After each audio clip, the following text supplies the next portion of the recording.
Welcome in to the Punt Pass podcast. I'm your host, Drew Butler, joined alongside my co-host, Jake Fromm. Be sure to follow us on social media at Punt Pass on Twitter and Instagram. I am at Drew Butler. He is at From Jake. Puntandpass.com, the number one destination for all things college football. It is Monday, December the 19th. You're listening to this either on Monday night, Tuesday morning, or a Wednesday afternoon. Appreciate everybody keeping it locked into Punt and Pass, as obviously bowl season has begun, Jake. The transfer portal is crazy. Early signing day is now in full swing. I believe signing day is this Wednesday. We'll have another episode out later on this week, a little Christmas preview, and talk about some of the bowl games that'll be on this weekend. But first things first, the Commanders took the loss on Sunday Night Football last night. And everybody knows I'm not the biggest fan of football referees, but what happened last night was absolutely insane. I'll save you. You don't have to talk about it too much, but those divisional games late in the season, man, they always come down to the very last second. Gosh, yeah, it's tough, especially when you put it in their hands. You want to be able to stay in a situation where it doesn't have to be in their hands, where they don't have to make a call. But yeah, there was a couple could have gone either way. Did not fall our way that game. Yeah, sucks. And now we're back to the drawing board and got a big game playing the 49ers on the road, flying West Coast pre-Christmas, Christmas Eve. It's gonna be pretty fun. So the NFL slate this weekend, the majority of the games are on Saturday because Sunday is Christmas. I believe there is an NFL triple header on Sunday. Of course, the NFL is going to take advantage of that, going head to head with the NBA. But everybody pretty much is playing on Christmas Eve. So much to get involved with throughout the holiday, which would be great. And like Jake just told you, the Commanders will be taking on the red hot San Francisco 49ers. On Saturday. So go Commanders for sure. We're going to talk about the World Cup a little bit because that game was absolutely insane. I've got some news and notes to touch base on. But obviously Argentina won the World Cup. Lionel Messi now has just about everything that any athlete could ever want. And if any of those Argentinian players wanted to commemorate a World Cup championship even further, well, then they should come to Atlanta and go to Solomon Brothers Jewelers. There's no doubt about it. Go to Solomon Brothers, buy your significant other something. If you're a guy, you can get in there. Yeah, you can get a nice piece of jewelry, or you can get a fine watch, which is why we do the big watch of the week here on Punt and Pass. But Solomon Brothers Jewelers is the store for anyone with any budget. And they have the largest diamond and jewelry inventory in the Southeast. And if you head into the store, look, time is running out, people. The holidays are here. Christmas is this weekend. Get into one of their locations. One in Alpharetta, just past the Avalon. The other in Buckhead, 17th floor, Tower Place. And if you mention Punt and Pass sent you, or myself, or Jake, you can get 10% off your jewelry purchase. See what they've got going on social media. They're at Solomon Brothers on Instagram and Twitter. SolomonBrothers.com is also the place to be. The biggest selection, the best quality, and the lowest prices, and an in-store experience that is completely unmatched. Solomon Brothers Jewelers. Drew, I got a hot take here real quick. Please. I got to cut you off. So sorry for this. Hot take question. What do you think about Christmas presents to yourself? Yeah, I mean, of course. Now we're grown-ups. Okay? We're grown-ups. You were talking about Solomon Brothers, mentioned the big watch of the week. I'm sitting here like, I need a watch. Dude. And so after the season, your boy's going to get hooked up with a watch. That's what got me thinking. Sorry to interrupt you, Drew. Please intro the episode now. I absolutely love that. I got me thinking. It's okay to be selfish every now and then, and you've put in the work, Jake. So you need to commemorate your first season on Punt and Pass. Forget the football. This is your first season of Punt and Pass. Go to Solomon Brothers and get you a nice timepiece. Speaking of something that will be memorable, that World Cup final that was on yesterday, Argentina versus France. Argentina was up 2-0. Late in the game, I believe there was 10 minutes left. Kylian Mbappe scores 2 goals 90 seconds apart. One was a PK. Another one was an absolute world-class finish. They end in a draw. They go to extra time. They both score goals in extra time. 3-3. Go to PKs. Argentina wins. It was a spectacular football, soccer match, whatever you want to call it, Jake. I was downstairs with the girls, like screaming at my TV. Jackie was texting me like, what the hell's going on? I was like, I'm watching this World Cup game. It was crazy. Oh, it was awesome. Yeah, it was awesome. So we obviously had the Sunday night game. And so we're sitting in the hotel room, nothing to do all day. Well, I'm going to watch the soccer game. I'm personally not a huge soccer fan, don't know a whole lot about it. I hate the whole offsides rule anyway, but watching the game was awesome. Messi got a PK there early in the game. He got his goal. So I'm like, man, he's riding out the sunset. He's going to win. Everything's going to be great. And being up 2-0 in soccer, it's like being up 33-0 I at know. halftime. I But we know. saw how that can Whew. change very quickly this past weekend. And Mbappe didn't really do a whole lot for the first 80 something minutes of the game. And then he goes off, gets a hat trick in extra time. We missed the extra time. So we're all sitting there in the hotel and we have meetings around lunchtime. And the 90 minutes just finished. And we all have to go 2 meetings. And so we missed all the extra time, missed the extra score by Messi and the hat trick by Mbappe. I mean, Come come back, crazy. come back, and then we get to watch the penalty kicks and like the whole team's in there Yeah. like going nuts, which was pretty cool. Yeah, for it to come down to the I wire that know. it did, It's that's spectacular. awesome. I mean, what more could you ask for? Dude, Mbappe's 23 years old, and he That's had a nuts. hat trick in a World Cup final. Obviously, Messi scores 2 goals of his Huge. own. And obviously, majority of people, I would say the overwhelming amount of people know who Lionel Messi is. He Mm-hmm. gets his elusive World Cup title. He made an Instagram post today. He has 400 million followers on Instagram. Ridiculous. Think about that. Okay. You want to talk about big time stars like a LeBron James or, I'm trying to think of somebody in the NFL. I don't know. Aaron Rodgers, Tom Brady. Yeah. Dude, Messi has 400 million followers on social media. So he made a post on Instagram. And if you're watching on YouTube, look how many likes this post has. 50 million likes on that post. So he's goated. Pretty good ratio too, man. Pretty damn good ratio. It was really cool to see him be celebrated, Argentina be celebrated, but just a phenomenal soccer match. It was so fun to watch, and congratulations to Argentina. That's your soccer talk here on Punt Pass. Things happening in the world of college football. We'll go 3 and out real quick. First down, one that I thought was telling in these times. Bryce Young, the projected number 1 overall pick in the NFL draft, and Will Anderson Jr., a projected top 5 pick in the NFL draft, both will be playing in the Sugar Bowl for Alabama. Jake, you always talk about the standard, the culture. These guys have every right to say, forget this, no championship, no playoff, we're out. Instead, they're showing up for their team, and they're going to take on Kansas State in the Sugar Bowl. Yeah, this is, I think, pretty cool for Saban, testament to the culture that they have there. But it can mean a couple different things here.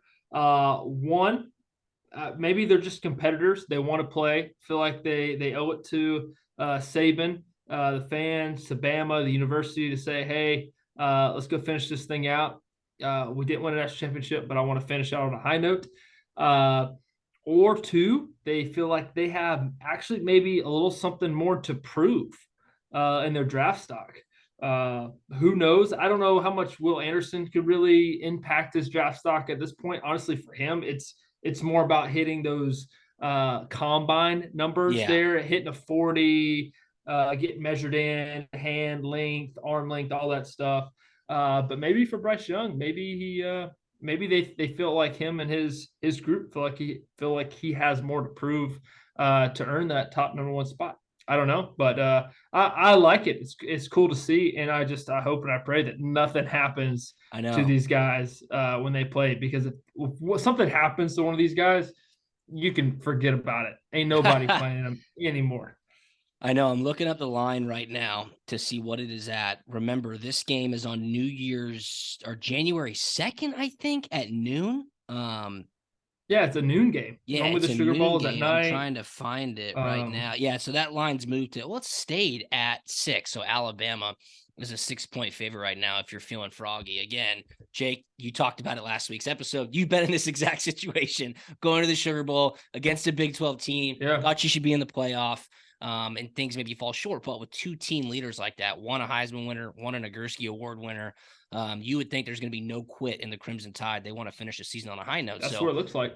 I think that speaks more so to what the culture is like in that locker room, in that football facility. We are here to do one thing, and that's win football games. And when you see top tier talent step up like that at a program like Alabama, where everything matters, I think those things kind of trickle down to the tune of, say, a place like Georgia or a Michigan or Ohio State, even though there's some opt-outs in their game. Yeah, let's not forget two things about that. One, I mean, Bryce Young's not a huge guy. He's been banged up before, so the possibilities there. And let's not also forget what happened last year in the Sugar Bowl. Matt Corral got hurt. Yeah, dude, you're right. Wow. Good So, perspective. Hopefully that game plan gets the ball out of his hands pretty quick and they can run up a lead and then bench their starters as they're very used to doing. So, Alabama K-State in the Sugar Bowl. Bryce Young and Will Anderson Jr. will be playing. One thing that we've touched on a lot the past couple episodes, of course, is Deion Sanders leaving Jackson State to be the head coach now at the University of Colorado, which takes us into second down. Travis Hunter, who was the #1 overall recruit in the country a year ago, who signed with Jackson State out of Collins Hill High School, right where I'm at in Swanee, Georgia, has entered the transfer portal. So he has said, hey, Coach Prime is out of Jackson State. I'm going to enter the portal and see what's available to me as well. This is a guy who really shocked the world by signing with Jackson State on signing day a year ago. Of course, Jackson State is an HBCU. Those schools don't tend to pick off some of the top talent in the country, albeit Travis Hunter said, I'm going there. I like Coach Prime. So now he's in the portal. It's being reported Georgia's in the mix. I mean, he might go to Colorado as well. But this is the new day and age, Jake. And I've always said, of course, I think you would agree. Hey, if a coach leaves in 1 year and you've been there for 1 year, yeah, student athletes should absolutely be able to transfer. Yeah, I think so too. I mean, those guys can move around with no repercussions for them. They don't have to sit out a year. Their paychecks aren't on hold and get rolled into the next year, man. So hey, I'm in this situation for sure. Go ahead, and I think it's totally okay, totally fine, and it's gonna be very interesting to see where he ends up. I know he was recruited really, really good, really close there at Georgia. Does he follow him over to Colorado? I don't know. But this is a really, really, really good football player with a really high ceiling. And there's no telling. I mean, dude's an athlete. Played DB, played receiver. I think he could probably mix around and do a little kick return, punt return. Who knows? I mean, dude's an athlete, and let's go see him play. So I got a crazy story for you. This was in June of this past year. I had to go to a conference out in Las Vegas. In Las Vegas, it was for it's a college sports conference. It's a big convention out in Vegas. So I get in an Uber. I'm going to be gone for the week. I get in an Uber. I want a couple calls for Icon Source, which everybody knows is the NIL company and sports marketplace that I work for. So I'm on some calls, and like 30 minutes into the car ride, I get off my phone and I look at the Uber driver and I go, man, I'm so sorry. You know, it's probably annoying just listening to me talk on the phone for the last 35 minutes. I appreciate the safe ride. He's like, hey, no worries, man. Sounds like you work in college sports. I go, I do. He was a coach at Collins Hill High School.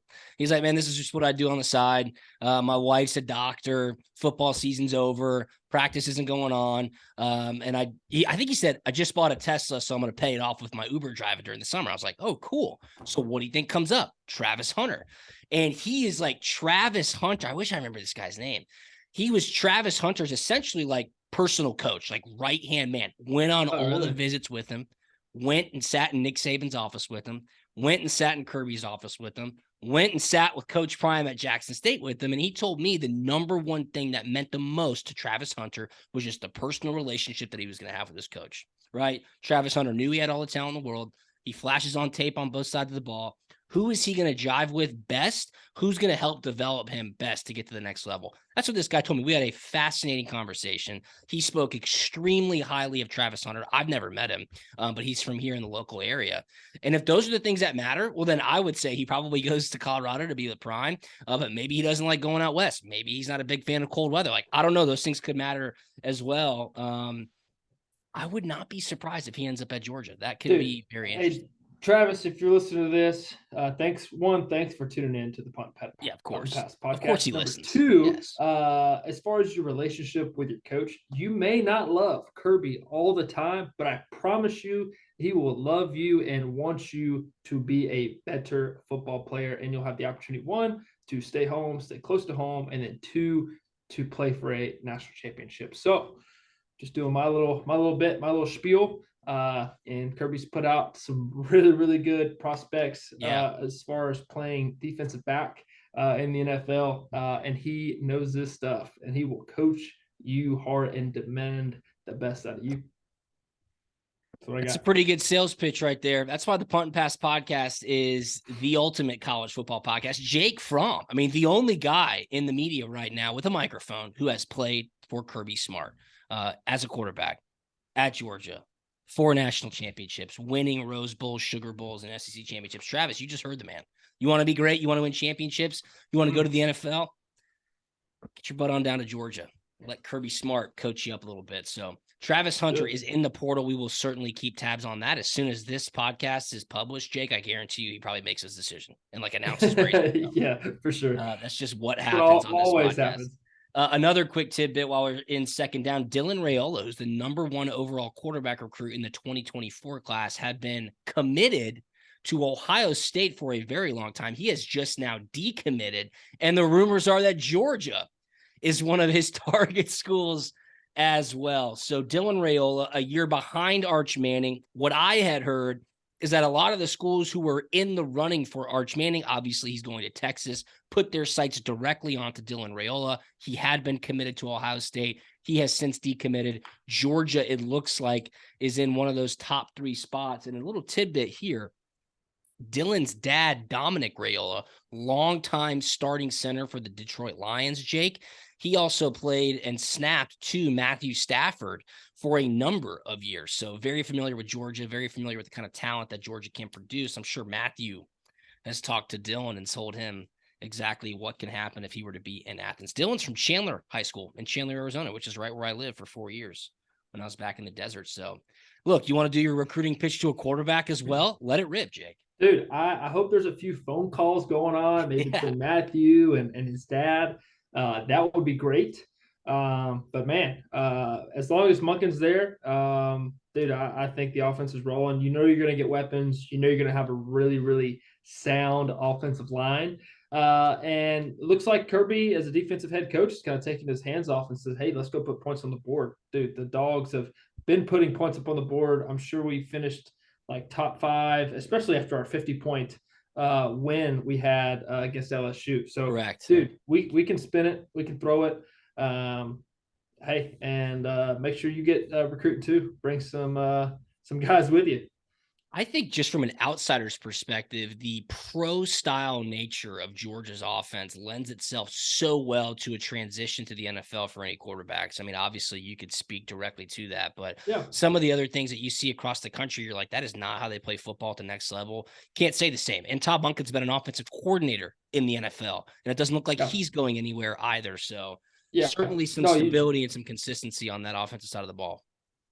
100%. You get to kind of mix and mingle with a little bit of both, a little college scheme with a little NFL scheme, get to be coached by a former NFL coach for a long time. Dude, a chance to play and win national championships, playing big time football games. I think that's awesome. And there's no better place than Athens. Yeah. There's no better place than Athens. That's a fact. That is a fact. That's why I'm back and I live there, because we love it. Dude, if I could say there's maybe one better place than Athens, you know what it could be? And this is a maybe, because Athens is pretty damn special. Tell me. Solomon Brothers Jewelers, dude. They got 2 amazing locations. One is in Alpharetta, just past the Avalon. The other is in Buckhead, 17th floor, Tower Place. It is an amazing place. The showrooms are unbelievable. They've got a full stocked bar right there with a couple TVs. So if you're with your significant other, pop into a Solomon Brothers location, get you a cold one, let your better half walk around, and then, of course, head over to the register and mention the Punt and Pass podcast, or mention myself or Jake. You can get 10% off your purchase at Solomon Brothers on Instagram and Twitter, SolomonBrothers.com. Lifetime diamond upgrades, beautiful stores with amazing service. The lowest price is the best quality and the biggest selection. That, of course, is Solomon Brothers Jewelers. All right, last one, third down. Bo Nix returning for his 5th year of eligibility. I thought it was his 15th year of eligibility, but it's just his 5th. He's back to Oregon. He had a lot of success with the Ducks this year. He'll be back. Kenny Dillingham, his offensive coordinator, will not be back. He has been named the head coach at Arizona State. But you got to think, hey, why not, man? And it's is this year's pretty thin at the quarterback position. Maybe next year might be a little bit less. I don't know. I haven't really looked that far ahead, but Jake, this is a guy you have a personal relationship with. He played very, very good football this year. If he can do what he did this year, next year, buddy, he's going to be a high draft pick. Yeah, I see. I don't know exactly what the class is looking like next year. I know Caleb Williams will be in it. But I don't know. I feel like this year's quarterback draft class could be a little kind of volatile in a sense. Guys could move up, guys could move down. I don't know. And for Bo, he's going to go to he's a guy who's going to go to the combine and absolutely kill it. Because fast, yeah, athletic. he's fast, he's athletic. Big arm. Guys are going to eat that up. He's going to throw well at the combine. It's just easy routes on air stuff. And then he has the game film from this year to back all that stuff up. So if we're talking about projectability, we're talking about ceilings. I mean, it might be that one chance one or two teams could fall in love with you and move up or get you maybe in the second, third round. I don't know. I mean, there's no telling. So I thought that maybe could have been a good opportunity this year to go because you did it. You had a great year, bud. I don't know. How many rushing touchdowns do you think he had this year? You might have that in front of you, but I don't. guess. The over under is 10. He had 11. 14 rushing touchdowns, 27 passing touchdowns. He had 504 rushing yards, 3,388 passing yards. And they have a really, really good bowl game matchup coming up against North Carolina. All right. Okay, hear me out on this. Call me crazy. Call me crazy. But do Bo Nix and Jalen Hurts play that differently? You're crazy. I would say Bo's a better passer than Jalen Hurts, right? Okay. I mean, I would think so. I would think Bo's a better passer. Jalen might be a little bit more elusive. Jalen's definitely a bigger guy. Yeah. That's good to think about, though. It's the NFL is all about especially the whole draft stuff. It's just, people comparing people to people. Okay, say Bo gains 10 pounds. I mean, he's not as strong as Jalen, but Jalen's an MVP candidate, probably going to be the MVP this year. I don't know. Yeah, look, you're making this thing. That's your job. You're making us think. So Bo Nix, aka Jalen Hurts, but I'm gonna keep looking after that one. Bo Nix back for his 5th season. He'll be commanding and leading those Oregon Ducks heading into the 2023 season. All right, before we get out of here, have to mention Florida lost 30-3 to Oregon State in the Las Vegas Bowl this weekend. Jake, I sent you a text. I don't know if you've looked at it yet. Did you see the video that I sent you? It should be on your phone of this defensive lineman. This clip went viral. It's early in the game. Florida's down 10-0. This guy, I don't even know how to describe it if you haven't seen it. It's not a lack of effort. It's no effort whatsoever. And that permeating through a locker room would spell signs of trouble. Florida kicked a field goal with 40 seconds remaining to continue their consecutive streak of, I believe, well over 400 games while scoring a point. Got to give some credit to my man, Pat McAfee, who was on the call. He went berserk saying how pressure-packed of a kick that was. Because if the kid missed it, the streak was over. They were down 30-0, dude. Tough look for Coach Napier in his first year. They got to get on the recruiting trail fast, get some top-tier talent in there. Florida cannot afford to kind of putz around in 2023 because that noise will get loud down there in the swamp. No, it definitely will get loud. And I know they're just itching and wanting to get their recruiting class, their guys in there. Because I'm sure that change of culture isn't isn't very good right now in the locker room, and some guys are just being resilient to it and not wanting to change their ways, the ways they've been coached, and maybe how easy it is. I don't know. I know Napier's bringing some of the Alabama stuff and the nature, the way they practice, and the toughness and the physicality and everything. So he and that coaching staff are going to be recruiting hard, Yes. hard these next couple weeks, because that's kind of basically what their jobs Yeah. depend on, is bringing in their guys. Because, like you said, the effort there from early in the game, a defensive end, just walking off the ball, not trying to rush the quarterback Crazy, dude. whatsoever at all. That's not good. Not good. They got a lot of guys in the portal, a lot of guys leaving. It's not a good look. So I know they want to get as many guys of their guys in as possible. They need to. They They need to. absolutely need to. And I'm sure they will. Napier's known as being a relentless recruiter as well. So we will keep tabs on that, as we do all things in the world of college football. Appreciate you guys tuning into this quick episode of Punt and Pass. It's holiday week. Christmas is coming up this weekend. Better bowl matchups as well. So we'll get into all that on Thursday's episode. For Jake Fromm, I'm Drew Butler. Don't forget to go to SolomonBrothers.com, at Solomon Brothers on Instagram and Twitter. They, of course, have the biggest selection, the best quality, the lowest prices, and an in-store experience that is totally unmatched. Family owned and operated since 1982. That's over 35 years, with the largest diamond and jewelry inventory in the Southeast. Just mention Punt and Pass or myself or Jake when you're at Solomon Brothers. You get 10% off your jewelry purchase. We appreciate Solomon Brothers. All right, Jake. We will talk to everybody on Thursday. Follow us on social media. He's at From Jake. I'm at Drew Butler, at Punt and Pass. And we will talk to you on Thursday. See ya. We hope.